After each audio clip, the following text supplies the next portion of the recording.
Vamos falar de dívida pública? Bom, dívida pública é necessária porque o governo, em geral, gasta mais do que arrecada. E esse gasto, basicamente, ele acontece e ele tem suas prerrogativas nos gastos para manutenção do funcionamento do governo e também nos gastos de pagamento de juros da dívida, né, que são, em última análise, juros pelo déficit passado que precisou ser financiado em algum momento a alguma taxa de juros, tendo a Selic como âncora. É interessante ver, do ponto de vista comportamental, essa história de dívida pública é muito interessante porque ela tem um componente de ancoragem muito forte. Então você não é raro ver nas atas do Banco Central sobre política monetária a referência sobre ancoragem de expectativas, né? O que seria isso? Essa ancoragem de expectativas é o mercado financeiro ancorado numa expectativa de evolução de dívida pública e também de evolução da taxa básica de juros que remunera grande parte dessa dívida pública.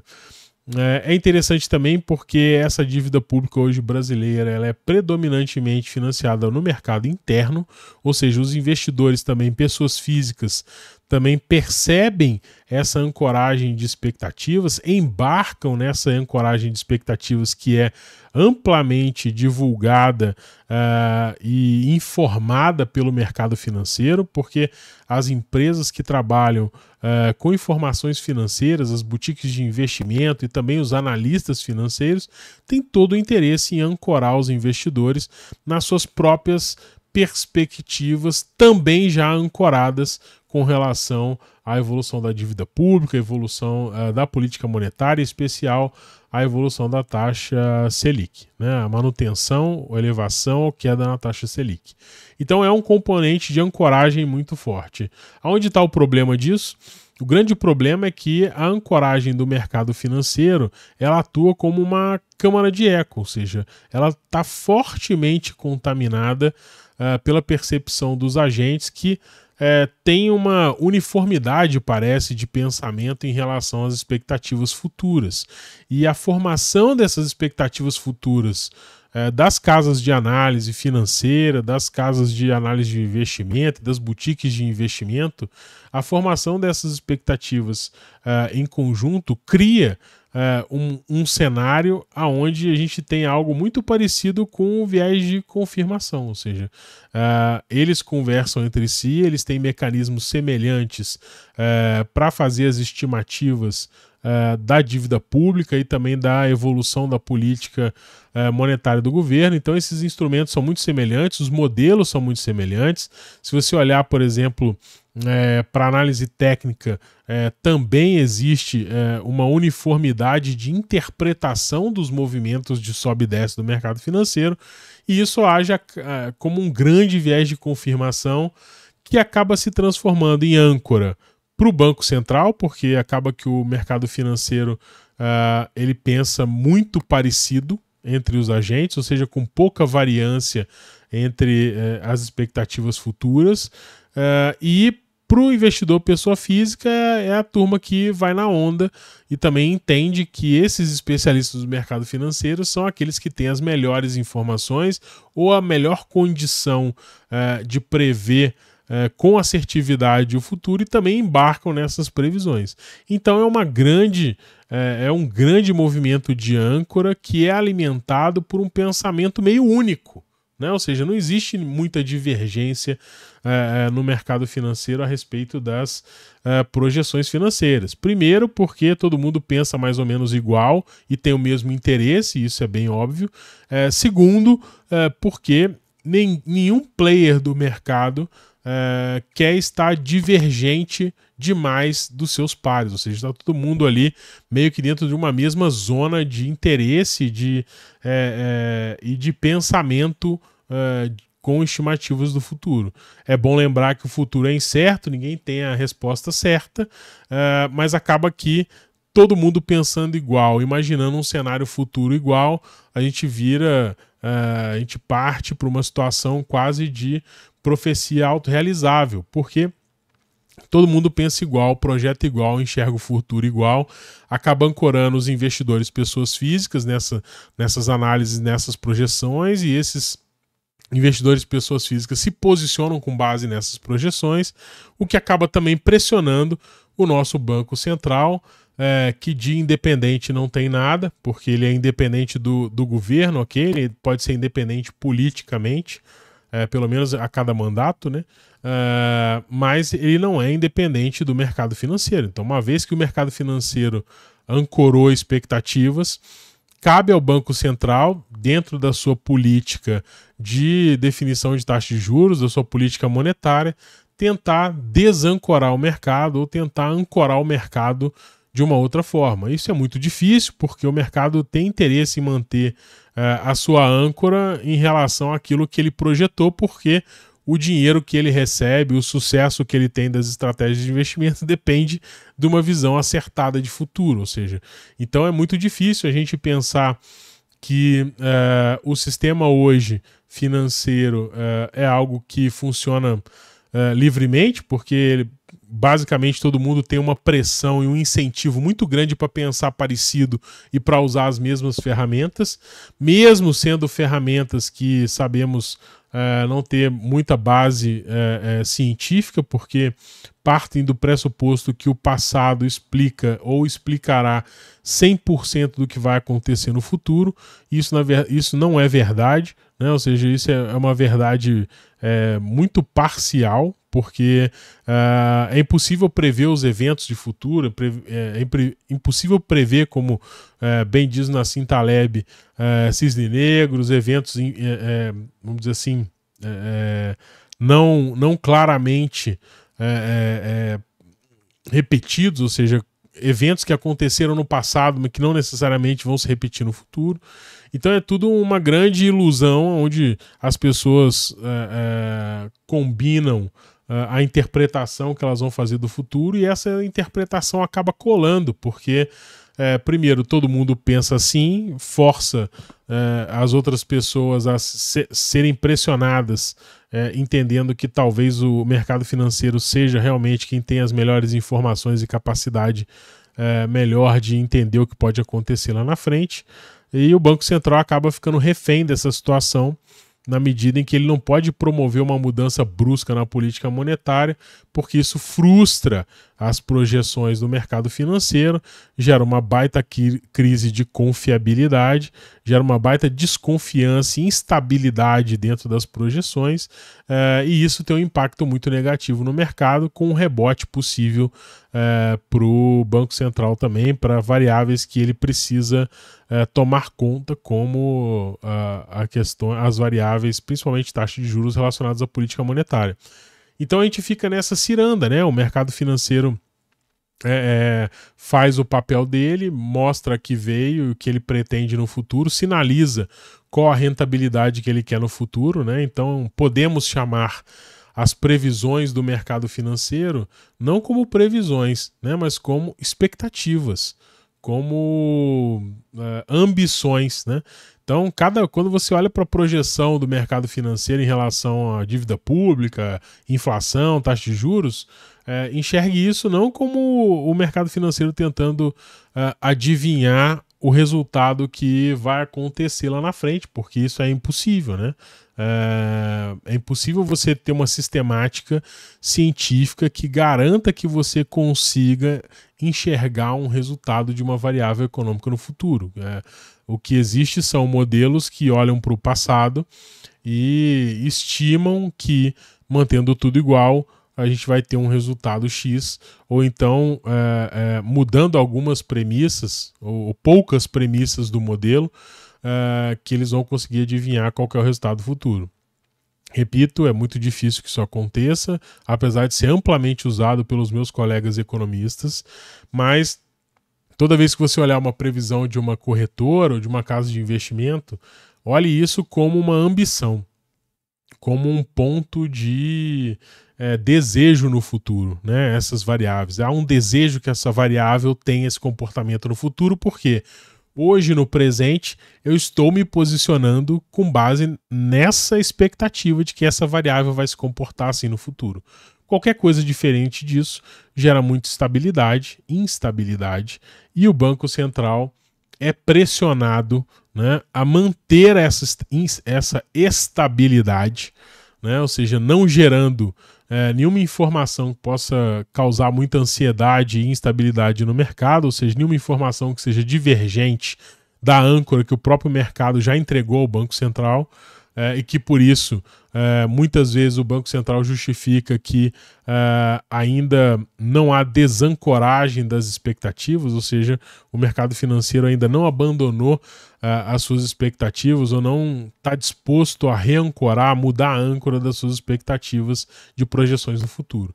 Então notem que aqui a gente tem um grande componente comportamental que pode ser percebido, que é essa decisão, esse posicionamento, essa tomada de ação, de planejamento pela âncora, né, que começa no mercado financeiro, no movimento onde diversos players desse mercado se posicionam muito próximos, porque pensam parecido, utilizam as mesmas informações, têm a mesma lógica de tomada de decisão e também tem um incentivo muito grande a não divergir de seus colegas, porque isso pode impactar, colocando ele num nível de rentabilidade média diferente do total do mercado, da média total do mercado.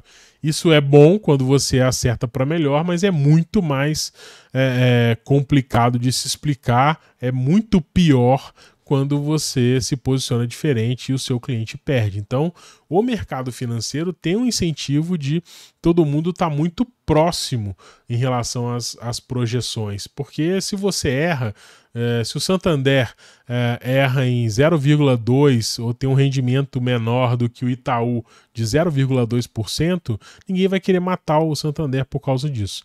Vai entender que é uma variação menor, ou seja, fruto de uma divergência de estratégia que podia ter dado um resultado melhor, mas acabou dando um resultado pior na prática. Então há esse incentivo, há todo esse movimento do mercado financeiro que pensa muito parecido, porque pensa com as mesmas variáveis, com a mesma lógica, e que tem um incentivo a pensar pouco diferente da média.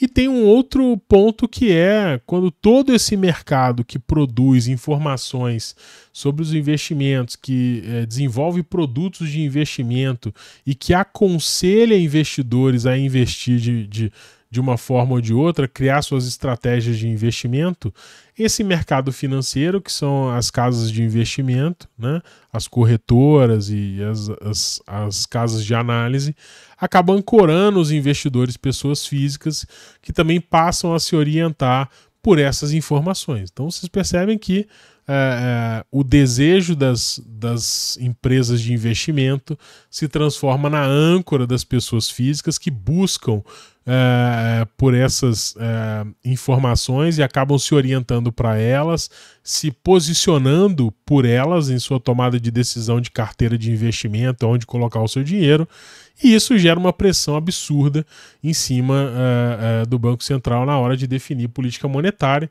e é por isso que é importante a gente perceber que essa independência do Banco Central ela é muito maior quando estamos falando de independência política do governo, talvez do executivo e também do legislativo em alguns momentos.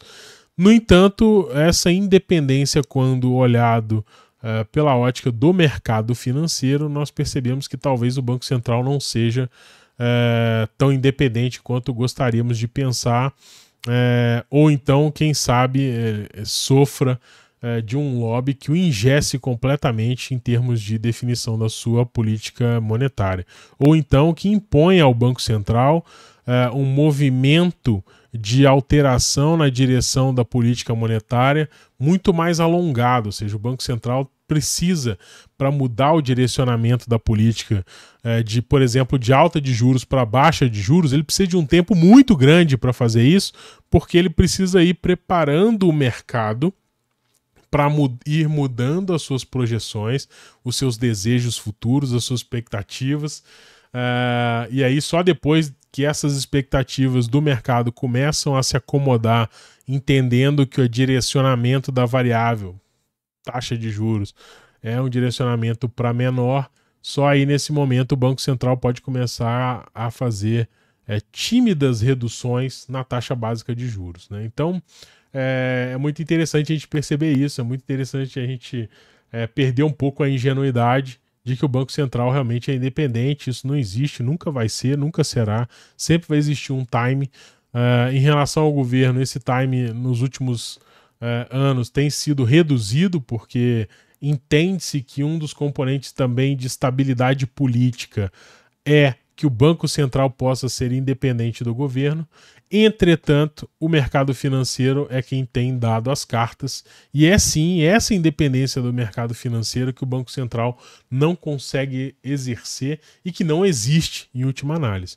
Então hoje a gente pode dizer que a nossa política monetária talvez seja definida pelo mercado financeiro, o que é muito ruim, porque, dado o estágio atual de financiarização da nossa economia, a gente entende também que os produtos financeiros que não necessariamente geram desenvolvimento, ou seja, são produtos de renda, né, ou são produtos que o dinheiro rentabiliza pelo próprio dinheiro e não pela produção de algo material, pela construção de um prédio, de uma casa, pela produção industrial de algum bem ou de alguma tecnologia, mas sim pela renda, né? Renda pela renda. A renda pela renda é muito bom, mas muito bom para quem tem renda, né? Mas para o desenvolvimento do país, para o crescimento da renda, para o desenvolvimento, é uma coisa complicada, porque nem sempre essa renda que vem do dinheiro, ela é utilizada para gerar investimento real, na economia real, investimento na indústria, investimento em ativos físicos como casas, prédios, enfim.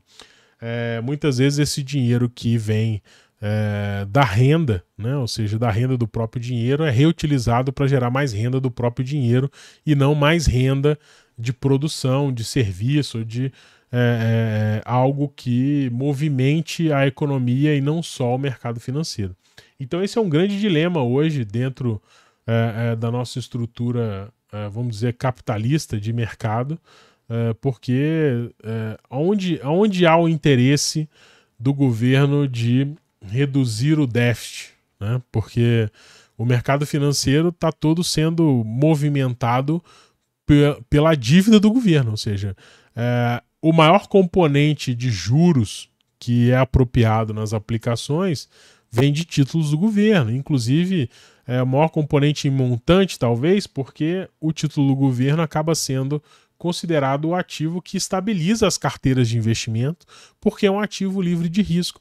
Livre de risco, não 100%, obviamente, mas livre de risco na medida que tem mais previsibilidade, na medida que sabe-se que, dado o perfil hoje da dívida do governo brasileiro, é muito pouco provável, na verdade é improvável que haja algum não pagamento dessa dívida, ou seja, na medida em que a dívida pública brasileira é praticamente uma dívida pública interna financiada em reais, ou seja, na própria moeda brasileira, é muito difícil que haja um calote dessa dívida, é improvável, dá vontade de falar que é impossível, tá?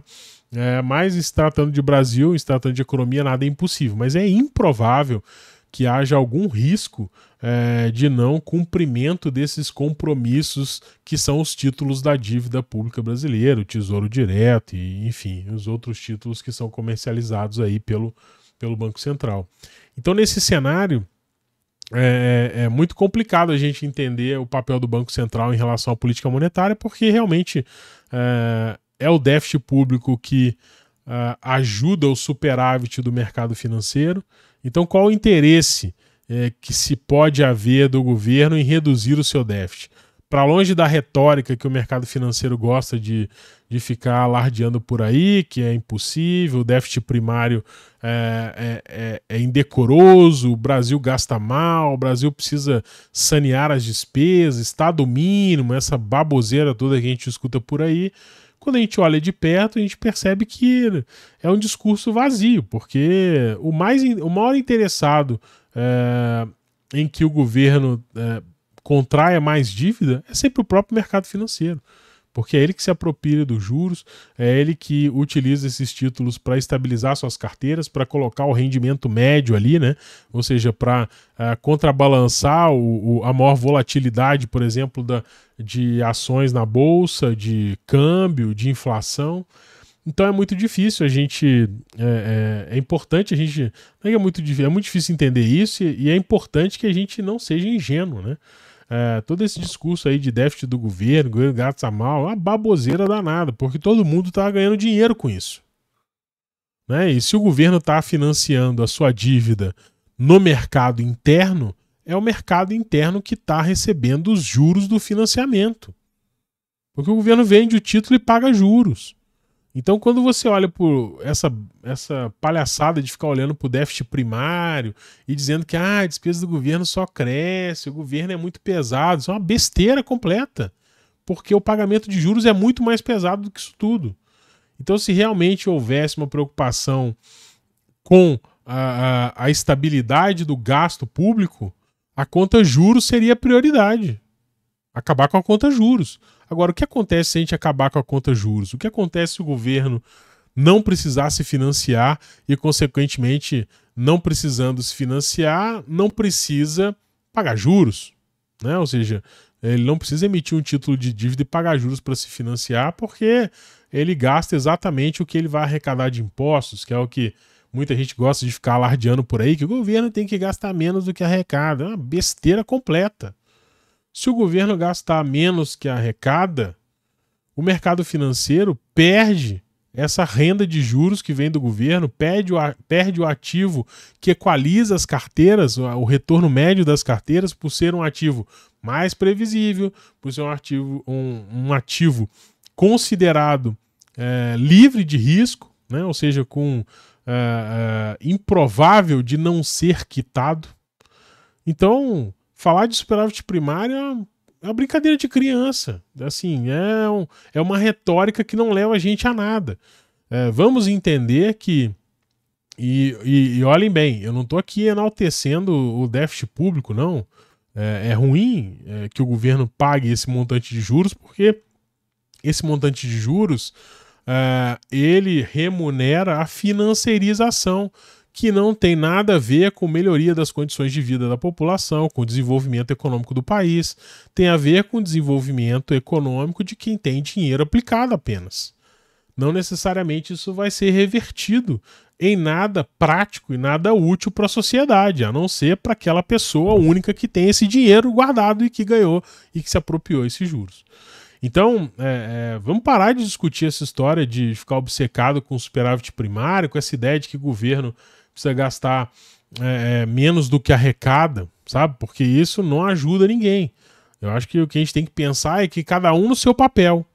O mercado financeiro precisa estar no seu papel, que é de ser financiador de investimentos, né? Ou seja, de fazer uma ponte para que as pessoas possam aferir renda também do dinheiro, da sua capacidade de guardar dinheiro, de poupança, mas também que esse mercado financeiro tenha como objetivo principal gerar financiamento, entregar recurso para que empreendedores, empresários e afins promovam o desenvolvimento do país e não o desenvolvimento financeiro do seu próprio patrimônio, gerando renda sobre renda e levando a gente ao que nós temos aí hoje, um país ainda atrasado em termos de desenvolvimento, um país ainda com um setor de tecnologia praticamente inexistente, sem querer ofender ninguém que trabalha com tecnologia no país, mas em termos de pesquisa e desenvolvimento ainda nós somos muito tímidos, ou seja, muito longe do que deveria ser o ideal. Então estamos nesse pé, né? Então, assim, é importante a gente reconhecer que realmente essa discussão sobre dívida pública, política monetária é mais complexa e tem muito mais nuances do que a gente costuma ver por aí. Não é o que a gente costuma ver só no jornal, essa versão romântica, né, de política monetária, que o Banco Central está mantendo a taxa de juros básica da economia em 2 dígitos, porque isso, em tese, é um instrumento que vai fazer a inflação ir para a meta. Olha, até ajuda, mas Sejamos bem sinceros, né? Vocês realmente acham que o Banco Central mantém a taxa de juros em 15% porque ele realmente pensa só, única e exclusivamente em combater a inflação? Claro que não. Ele deve satisfação ao mercado. Ele não pode mudar bruscamente a política monetária, porque ele atrapalha as projeções do mercado financeiro. Ele coloca incerteza onde não deveria haver incerteza, que são nos títulos de renda fixa, são nos títulos públicos do governo. Não deve ter incerteza aí. Por isso que o Banco Central demora tanto a mexer na taxa, mesmo quando o cenário já mostra evidências de que essa taxa está longe de ser a ideal. Poderia já estar sendo reduzida paulatinamente, mas não é o cenário que manda apenas, né? É o cenário, mas desde que o mercado financeiro não seja desatendido ou não tenha a sua estabilidade, a sua tranquilidade incomodada. E aí é importante, vamos fazer um último comentário aqui sobre essa história de política monetária, déficit público e toda essa confusão aí que eu coloquei na cabeça de vocês, para vocês entenderem um pouco mais. Se fosse a Maria da Conceição Tavares aqui falando, ela ia se referir a essa situação que eu vou colocar agora para vocês como um bordel. Né? O bordel continua em funcionamento. E aí peço desculpas aos bordéis que eventualmente temos no Brasil, porque realmente o que acontece hoje na relação Banco Central mercado financeiro é algo assim que não se explica, sabe? É uma relação promíscua, né, que me arrisco a dizer não é justo a comparação com o bordel. Mas enfim, citando Maria da Conceição Tavares e entendendo essa história de bordel, vamos ver uma situação aqui. Nós tivemos recentemente a troca do presidente do Banco Central. Saiu em 31 de dezembro de 2024 o Roberto Campos Neto, né, que era o presidente remanescente do Banco Central. E na saída, a gente tem o que não se divulga muito na mídia, não costuma aparecer muito, acaba que o próprio mercado financeiro... E aí vamos abrir um parênteses. Não aparece muito porque o mercado financeiro já é dono da grande mídia. Então o mercado financeiro também pauta a grande mídia, né? Faz a curadoria do que é importante ter atenção muitas vezes. Isso não é uma crítica, não, tá? O jogo é jogado. Então isso tá aí. Não tem o que fazer. O mercado financeiro possui a grande mídia e ele interfere, obviamente, na pauta da grande mídia. Isso é natural e ainda bem que a gente tem esses espaços, como eu tenho meu canal no YouTube, para reclamar disso tudo e tentar mostrar uma visão diferente, né? Mas, enfim. Então o Roberto Campos Neto saiu 31 de dezembro e a gente tem, eu vou mostrar aqui, algumas declarações dele para explicar um pouco o meu ponto em relação ao que eu disse, fazendo referência a Maria da Conceição Tavares, do que seria o nosso bordel, né, relacionado ao mercado financeiro. Então aqui, ó, essa é uma notícia que saiu no site da CNN em junho de 2024, ou seja, 6 meses antes de expirar o mandato do Campos Neto. E aqui a manchete diz que Campos Neto: não tenho nenhum plano para depois do fim do mandato. Ou seja, faltando 6 meses para sair, tô tranquilo, não tô pensando no futuro, não tenho nenhum plano. Vamos seguir a vida normal. Tô tranquilo aqui, no estresse, né? Ok, e aí a gente desce aqui e a gente vê um destaque, né? Ele afastou qualquer possibilidade de atuar no governo ou na iniciativa privada após deixar o cargo. Então guardem essa frase. Roberto Campos Neto afastou qualquer possibilidade de atuar no governo. Ok. E também ou em iniciativa privada após deixar o cargo. Né? Então, opa. Legal isso, né? Ele realmente cumpriu o papel e vai partir para o ano sabático. Vou me acomodar aqui, estou bem tranquilo com isso. Aí, vamos lá. Passado 6 meses da saída. Roberto Campos Neto sai 31 de dezembro de 2024. E aqui nós chegamos em 1º de julho de 2025. Coincidentemente, exatamente um dia depois de vencer os 6 meses que é considerado como quarentena para ex-presidentes do Banco Central assumirem novas funções, cargos privados, novas atividades relacionadas à economia e que possam ter, de alguma forma, relação com o que faz o Banco Central. Então, nota como é emblemático isso, né? Como é simbólico, né? Exatamente no primeiro dia após a quarentena, o Campos Neto, que havia declarado 6 meses antes, né, 1 ano antes, desculpa, que não tinha nenhum plano, nem no setor privado, nem no governo, a gente percebe que o Campos Neto partiu para a carreira no mercado privado, iniciando a sua atividade como vice-chairman e chefe global de políticas públicas do Nubank. Alguns podem achar que é uma mera coincidência, né? Mas é engraçado que ex-presidentes do Banco Central saiam do cargo e entrem no mercado financeiro, né? É engraçado isso. Alguns parlamentares, deputados, senadores, vamos colocar aqui como o legislativo, defende que essa quarentena deveria ser de 4 anos. Uma longa quarentena para mercado financeiro, porque é inegável que o Roberto Campos Neto, apenas 6 meses longe do cargo, ainda tinha muita informação relevante, muita inside information, muito trânsito dentro do Banco Central, né? 6 meses, gente.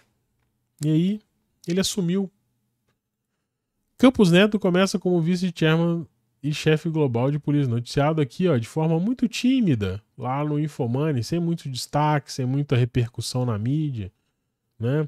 Essa que é, na verdade, para mim, uma das principais questões que reafirmam a suspeita que tenho de que há uma relação muito, no mínimo, para dizer o mínimo, muito indevida entre a atividade que o Banco Central exerce e a sua relação com o mercado financeiro. Seja por pressão, seja nas questões macro relacionadas aos índices, seja na questão pessoal, que é de ex-funcionários do Banco Central que saem e 6 meses depois assumem grandes cargos em grandes empresas do mercado financeiro.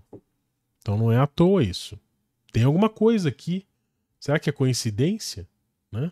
E aqui, para finalizar, para não me alongar muito no vídeo, sim, o período é definido em lei, né? O período de quarentena dos presidentes e ex-diretores do Banco Central é definido por lei em 6 meses. E o Roberto Campos Neto, apesar de ter declarado lá atrás que não tinha nenhuma ambição nem no público nem no privado, exatamente um dia, no primeiro dia após o fim da quarentena, é declarado que ele assume um cargo no Nubank, que é um dos maiores bancos já brasileiros. Enfim, vocês acham que é coincidência? Vocês acham que essa ida do Campos Neto para o Nubank foi uma surpresa que eles decidiram no dia 1º de julho? Ou vocês acham que meses antes essa conversa já não foi iniciada, já iniciou alguns jantares, alguns encontros, algumas conversas entre o ex-presidente do Banco Central e os diretores do Nubank? Vocês realmente acreditam que possa haver tamanha coincidência nessa nomeação no primeiro dia depois do fim da quarentena? Não dá, pessoal. É assim, é muito complicado isso. A gente perceber isso, porque eu não sei vocês, eu me sinto enganado. Eu sinto que estamos sendo enganados por um grupo de pessoas privilegiadas que têm acesso facilitado ao mercado financeiro, têm acesso a informações, têm acesso a grandes montantes de dinheiro e facilidades e privilégios em relação a investimentos, porque simplesmente eles ocuparam posições e o nosso estado atual enquanto sociedade ou finge não se importar com isso, ou não temos capital social para forçar uma mudança substancial nessa dinâmica de mercado financeiro, Banco Central e governo. Então é muito complicado a relação. Não sejamos ingênuos quando olhar para o mercado financeiro, não sejamos ingênuos e não sejamos iludidos por essa conversinha, por essa retórica de superávit primário, de governo que gasta menos que arrecada, né? Porque se o governo não tem déficit, o mercado financeiro não tem ativo livre de risco, o mercado financeiro é volátil, é incerto. A única coisa que dá estabilidade para esse mercado são os títulos públicos. E se não existirem títulos públicos porque o governo não tem necessidade de financiamento, o que acontece com o mercado financeiro? Simplesmente ele vai ser inviabilizado ou vai deixar de ser a tetinha, a facilidade, a brincadeirinha que é hoje em torno de em torno de previsibilidade de retorno, em torno de especulações que vêm e posicionamentos das grandes baleias com informações privilegiadas. Então notem que nós saímos de uma mera ancoragem de expectativas para todo esse complexo, não vou chamar de ecossistema porque ecossistema não merece, mas todo esse complexo sistema, né, de de atuação econômica que envolve Banco Central, governo e mercado financeiro. Somos todos passageiros, eles governam, nós assistimos e fazemos o melhor que a gente pode para tentar ganhar um pouquinho do que eles já têm em abundância, que é informação, privilégio e capacidade de se posicionar e de se colocar em posições onde a perda não é uma variável, né? Ou seja, o ganho tá muito mais tem muito mais probabilidade e chance de acontecer do que perda. Então é isso, eu espero não ter me alongado demais, não ter colocado muita minhoca na cabeça de vocês. Esse espaço aqui também é para isso, para colocar para fora um pouco dessas reflexões, sair um pouco do óbvio e tentar entender as verdadeiras relações que acontecem na economia e discutir coisas que não são discutidas porque muitas vezes não é conveniente, né? Então, como eu, diferente do mercado financeiro, como eu não tenho compromisso em recomendar investimento, como eu não tenho compromisso em ficar na média do que os meus pares fazem para não destoar, para não perder minha credibilidade, como eu não tenho compromisso em prever futuros, né? Ou seja, imaginar futuros para que isso se transforme numa ferramenta de marketing para vender fundo e vender produto financeiro, eu tenho essa liberdade de vir aqui e falar algumas coisas e mostrar talvez um outro lado que talvez muita gente não tenha parado para refletir. Então é isso, pessoal. Vou ficando por aqui. Eu não vou ficar muito de enrolação aqui. Não vou pedir like, não vou pedir sininho, porque vocês já sabem que isso é padrão. Então, se essa conversa aqui colocou algumas minhocas na sua cabeça, participa aqui também no comentário, manda sua dúvida, sua crítica, sua referência e espero que nós consigamos continuar com essas discussões e evoluir um pouco dessas reflexões aí de economia mais para frente. Mais uma vez, obrigado aí todo mundo que assistiu. Até a próxima. Valeu, tchau.